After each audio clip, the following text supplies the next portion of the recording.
The biggest problem with a golf club, oddly, and nobody would generally recognize this, is its weight.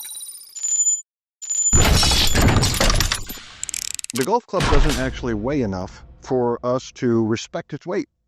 Um, this is a little kids club, it's just a little, collapsible toy, but it's still a golf club, but it has very little weight, and it is extremely hard to swing with with a with a uh, proper motion because it doesn't create the forces necessary uh, to create a proper golf swing.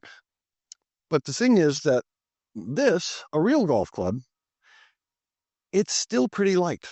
So everyone thinks that they can manipulate it in real time, so they disregard its weight completely. And that's one place where, like, that swing weight that connects to the mid shaft, it really helps because it lets you really feel the weight of the golf club. And without respect for the weight of the golf club, uh, you cannot swing it properly. If you can, if you think you can manipulate it in real time, as if it is a weightless stick, you know, like like this thing, you know, people think that's a golf club. It's not. Um, a golf club is actually quite heavy, especially when it is in motion at close to 100 miles an hour. That centrifugal force adds tremendous weight to the club, and we need to respect that in order to swing it properly. So, because virtually no one respects the weight of the golf club, they also don't seem to respect the fact that most of the weight is down on the club head. If you've ever swung just an empty shaft, you know it's not a real golf club. All of the weight is down here. So all the weight is that far away from my hands, about what, 4 feet? So there is weight, there is mass, and that mass creates a drag because we're applying force, and there's inertia. And if we disregard all of these things and we believe that we can manipulate the club in real time, then you're going to have massive problems with golf. And that's exactly what we see.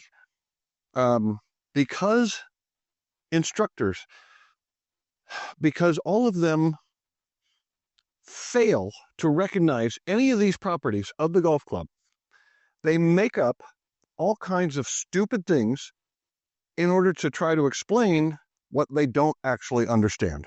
Um, and that is why golf instruction is so utterly ridiculous. They are not actually examining the process correctly.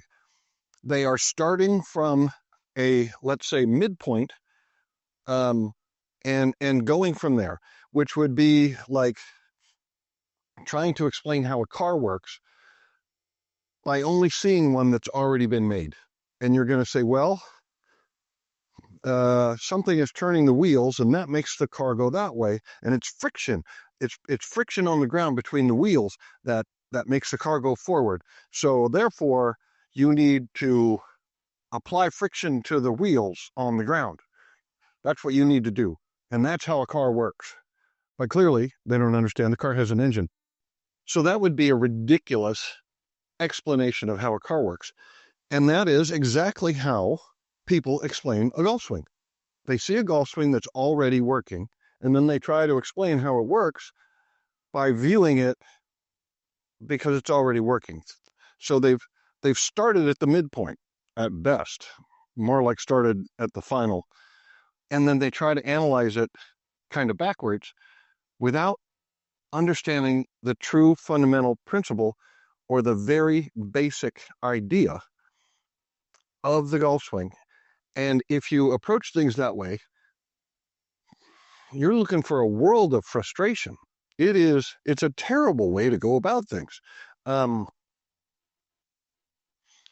in math, we we break things down to their simplest processes, and then we solve them, and then we can solve the entire equation. But you can't just solve the entire equation without solving each step.